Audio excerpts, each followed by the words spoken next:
Hi everyone, are you dreaming of studying abroad and unlocking your full potential? Let's talk about exciting opportunities for prospective students in Europe and the United States of America. Whether your dream destination is the USA or somewhere in Europe, this video is for you. But before we dive in, don't forget to subscribe and hit the notification bell so you never miss an update on the Meet Charles show. Let's get started. Do you want to land in the Netherlands, Denmark, Sweden, Germany, Norway, Italy, France, and all the large economies in Europe? Stop obsessing about how to get there. Visas to these big-name countries are not easy to obtain. Why not consider other countries in the Schengen area and the EU? The truth is that some master's or bachelor's degree programs in your dream large economies require high tuition fees. Please consider studying in other Schengen countries to unlock your future, as their tuition fees are lower than those of prominent institutions in large economies. The countries you are about to explore have high acceptance rates. With a visa from these countries, you can travel to any large economy in the EU without restrictions.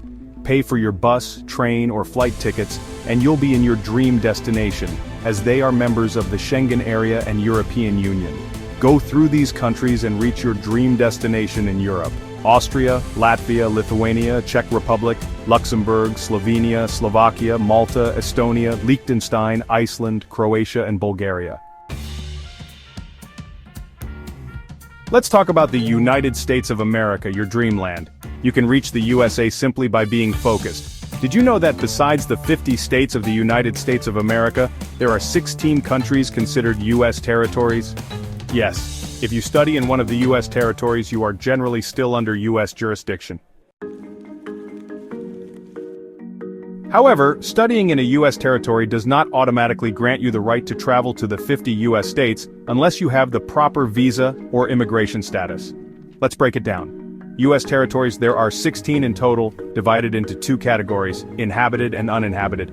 Let's focus on the 5 main inhabited U.S. territories. These countries have permanent populations and some form of local self-government.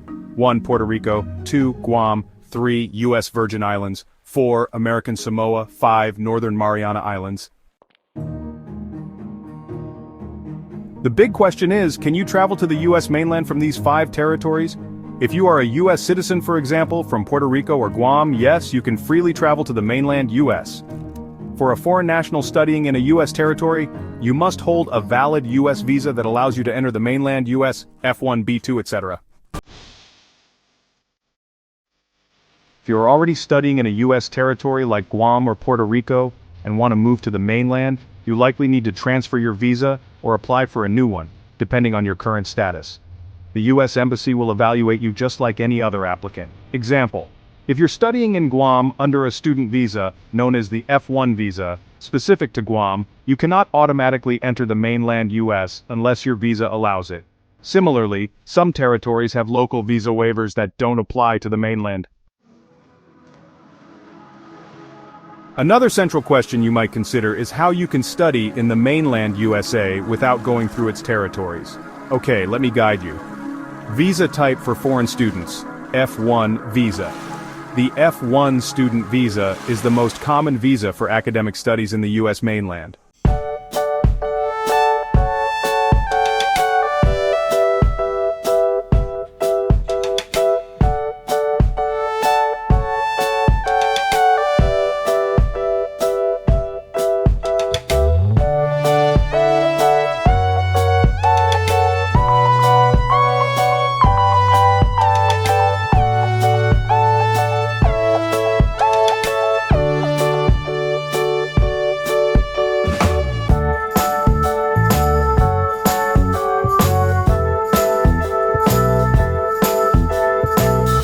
Academic transcripts, and ties to your home country to show you'll return after your study. I hope these tips help you explore other options for reaching your dream country and achieving your fullest potential. Explore this opportunity and take the first step toward your future. Don't forget to click the subscribe button, like this video, and tap the notification bell so you never miss our exciting content. Your support means the world to us.